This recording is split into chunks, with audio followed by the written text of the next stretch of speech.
Vamos lá, pessoal. Vamos aqui então para a nossa segunda aula sobre o handworking.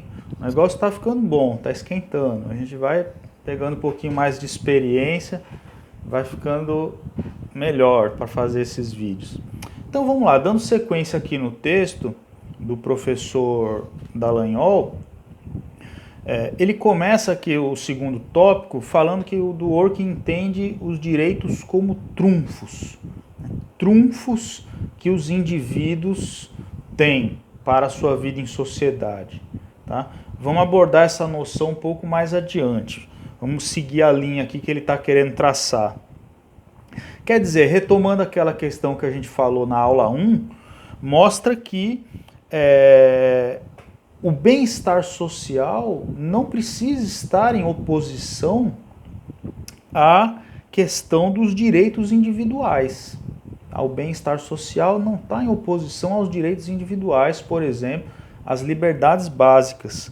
Esse conflito na visão do Dworkin, ele é aparente apenas. Tá? E aí ele vai tentar justificar essa posição, tomando como exemplo os utilitaristas. E aí a gente pode lembrar, por exemplo, pensadores que se encaixam nesse campo, Jeremy Bentham, Stuart Mill, estariam mais ou menos aí encaixados nesse campo.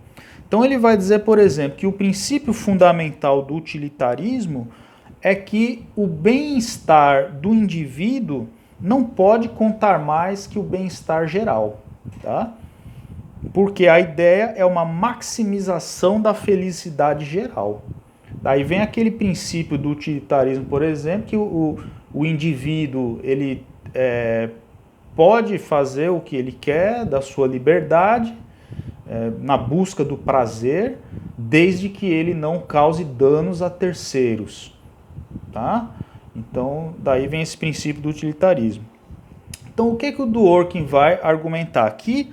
Bom, se o bem-estar, esse bem-estar geral, é um dos conceitos, digamos assim, ligados à finalidade da política. Então, desde Platão, por exemplo, na República, vai dizer que a finalidade, o objetivo da política é o bem-estar comum, né? A felicidade da comunidade. O objetivo da fundação da cidade seria essa. Aristóteles corrobora essa ideia também. Então, se essa noção do bem-estar comum, do bem-estar geral, ela está colocada como a finalidade da política, então ele diz, é a ideia de igualdade que pode dar uma fundamentação para isso. Quer dizer, a ideia da igualdade ela passa a ser importante, tá? Porque ele fala, mas o que significa igualdade? Ele diz, a mesma consideração e respeito por todos. Tá? Essa é uma primeira definição de igualdade que ele vai trazer. Tá?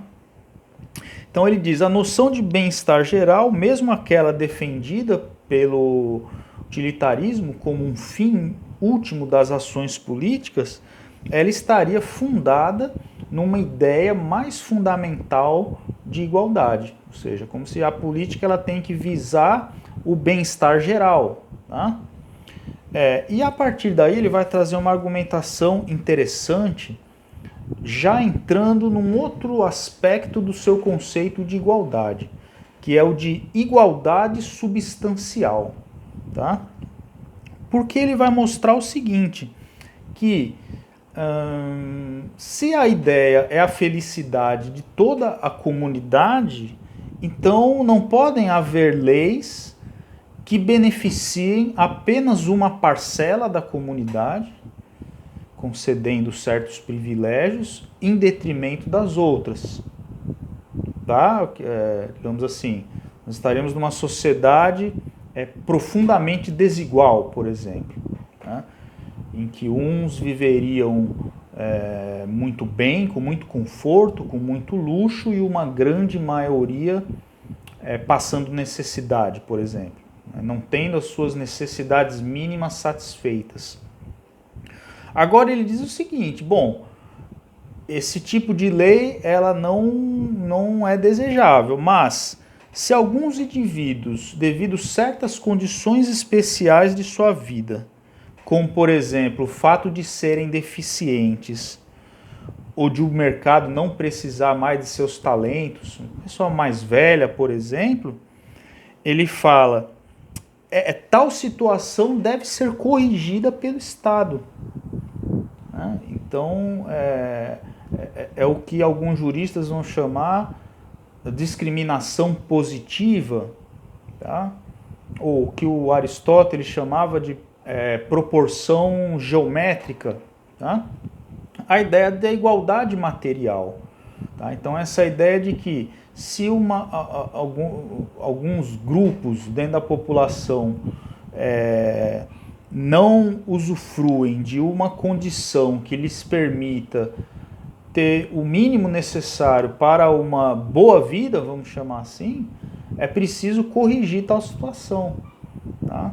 Então, alguns exemplos aí que ele traz, por exemplo, conceder o direito a cotas para pessoas com deficiências no concurso público, uma pessoa com uma deficiência visual, por exemplo, uma pessoa cega, ele fala, isso não é injusto, porque você não está concedendo um privilégio, digamos assim, em detrimento da população, mas você está dando a oportunidade para que essa pessoa possa estar sendo tratada com igual consideração e respeito, para que ela tenha acesso aos meios necessários para que ela possa levar uma vida digna, feliz. Tá? Então essa ideia de igualdade substancial que o Dworkin vai trazer também.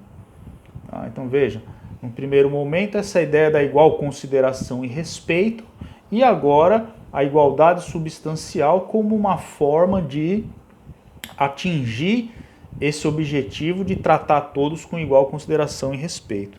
Tá? Então veja só o que está dizendo aqui, essa premissa básica da sua filosofia política, a igualdade.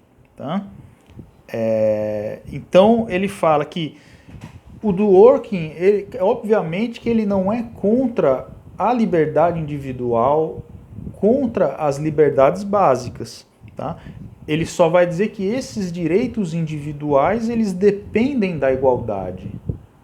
Né? Quer dizer, para que você possa gozar da sua liberdade, é necessário que todos possam gozar também. Não é verdade?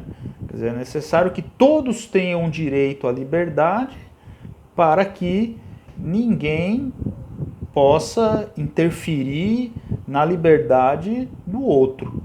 Tá? De certo modo, a gente percebe aí uma influência, claro, do pensamento de Rousseau lá no Contrato Social. Tá? Bom, pessoal, já estamos quase chegando perto dos 10 minutos. Então, só para colocar aqui uma questão importante, os direitos políticos são justificados a partir da igualdade materializada nas decisões democráticas. Tá? Vejam só, a gente viu isso um pouco lá em Habermas também, falava um pouco sobre isso.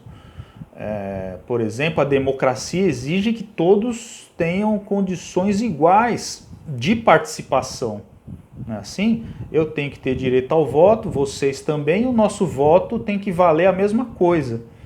Tem que ter igual condições. Eu tenho o direito de me candidatar, vocês também ter o direito de se candidatar, por exemplo, a um cargo público. Tá? É preciso que todos tenham o direito de se associar, por exemplo, a um sindicato, de participar de uma associação de bairro e assim por diante. Então, os direitos políticos também exigiriam essa questão da igualdade. Tá?